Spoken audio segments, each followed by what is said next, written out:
Hey guys, Gozier plus Backtown, more to your day, and I'm once again very late to make this video. But I mean, whatever. All right, it's not going to affect the whatever happens on the kickoff or whatever is not going to affect my opinion on the Chiefs Texans game.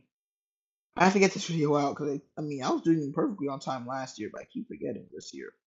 Um, but we have the four NFC division. I mean, not NFC NFL divisional round games. We've got Texans, Chiefs, Commanders, Lions, Rams, Eagles, and Ravens, Bills. And I will be predicting all four of these games, scores, and all. Which, actually, I think we should start by, taking a look at my wild card predictions, which I did very well in. I picked the Chargers to beat the Texans. I was wrong there. I picked the Ravens, Bills, Eagles, Commanders, and Rams, and got them all right. If you don't believe me, you can watch the other video. My one upset pick was the Rams game, and I got that one right. So, I guess the Chargers also technically count as an upset. Not really, though. But yeah, my big upset pick was the Rams over the Vikings for the second time this season, and I was correct. So 5-6 is a very nice start to my playoff predictions this season. But we'll start with the Texans Chiefs, which should be going around or just now beginning 4:30, and then tonight we have Commanders last. We're gonna do that in due time. Texans did very well defensively in their game against the Chargers. I think they had a pick six and everything. I mean, they made the Chargers offense look like one of the worst in the league, even though it's pretty good. Um, the only team to make it to the playoffs as members of the AFC West. No, wait, I'm tripping. The Texans are the only team to make it in the NFC South because the Chargers are not even in here anymore. Because the Jaguars, Texans, and Titans and Colts all missed it. The Colts had a chance, but they didn't, and the Jags and Titans both suck. Mahomes at home, of course, they're gonna have home field advantage the entire time. And my prediction for this game is, honestly, I know this is boring, as the game just now started. Apparently, give me the Chiefs. And I'm not one of those people who think the Chiefs are like the gods of college football, but they are. I mean, of NFL, but they are definitely the standard right now. I mean, three Super Bowls in 4 years is three Super Bowl appearances in 4 years. I mean, three Super Bowl wins. I can't remember which one. Wait, because it was they beat the 49ers and they lost to the Bucks. Then they missed it, and then they been to the last two. So that's four appearances in the last 5 years and three wins in the last 5 years, to be exact. Um, give me the Chiefs though. I think they have the better defense, and they might even have the better offense without Stephon Diggs on the Texans. They have the better coach as well. I do respect the coach over there, D'Amico Ryans for the Texans. But I think there's a clear talent gap here and a clear coaching gap, and I don't think the Chiefs are going to be the divisional round exits at home. Now, what do the Chiefs have the ball at the Texans 14? What? Okay, that's definitely something. But yeah, give me the Chiefs. Give me the Chiefs. 23-14 over the Texans. Next, we've got the other team that had a first round bye in the Detroit Lions. They didn't play a game. The Commanders beat the Bucks thanks to a doink field goal. People have actually been more on the Commanders' side than I expected because apparently the Lions won't be able to stop them, which is valid. The Lions' defense with all the injuries is not great. I'm excited to see a Dan Campbell versus Dan Quinn showdown tonight on Fox. It should be an excellent game, really.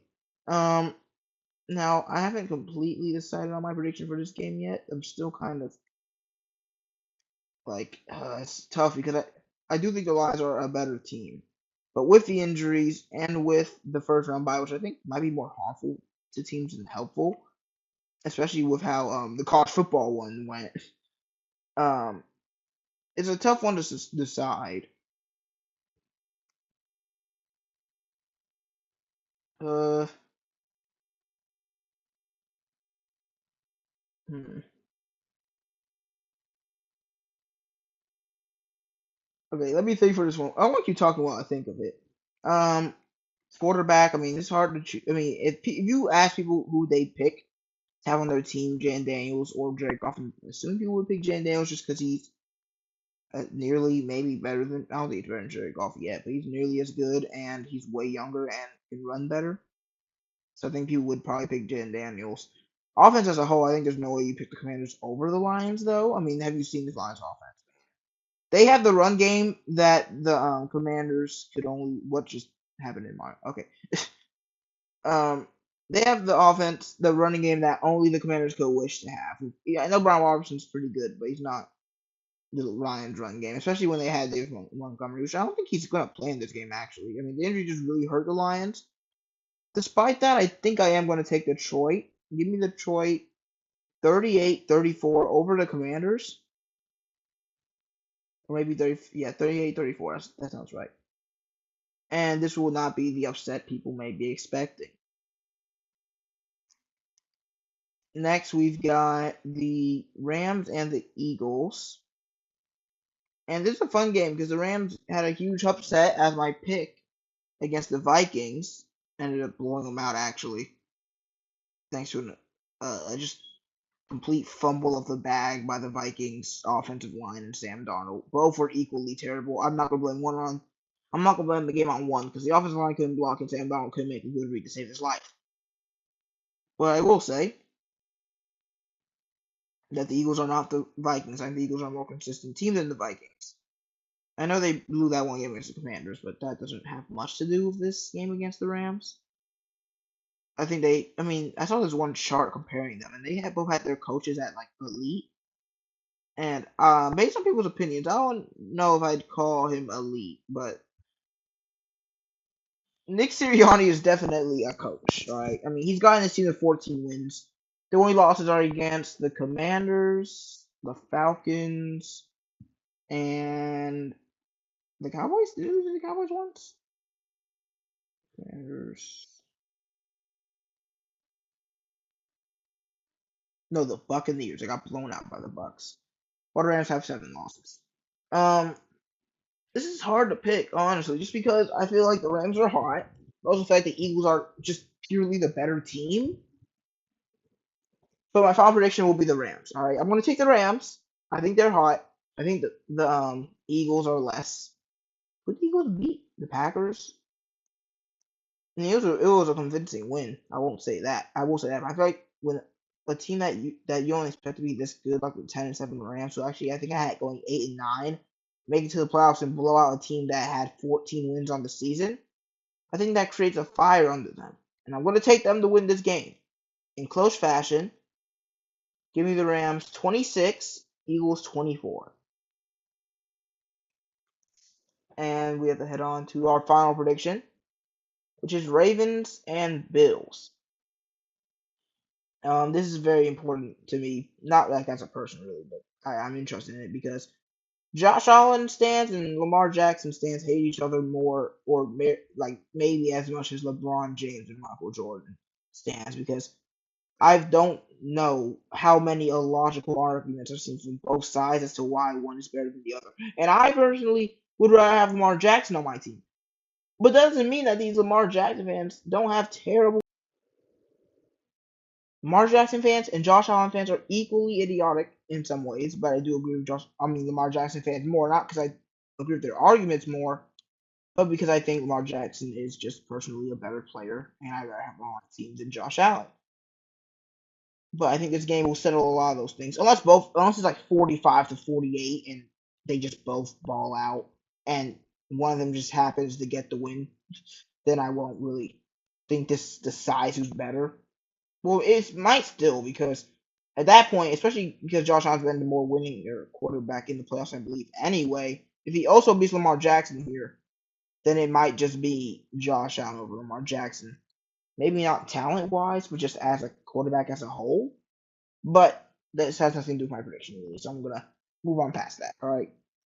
Lamar and Josh aside, the 12-5 Ravens will head into Buffalo, who are 13-4 this season. I think it's gonna be very tough for the Bills. They have a pretty decent defense, actually a really good defense. But for anyone, it'd be tough to defend against Lamar Jackson and um Derrick Henry on the ground. I think it's pretty valid to look at their first game, their first matchup. where the Ravens absolutely brutalized the Bills for their first loss of the season.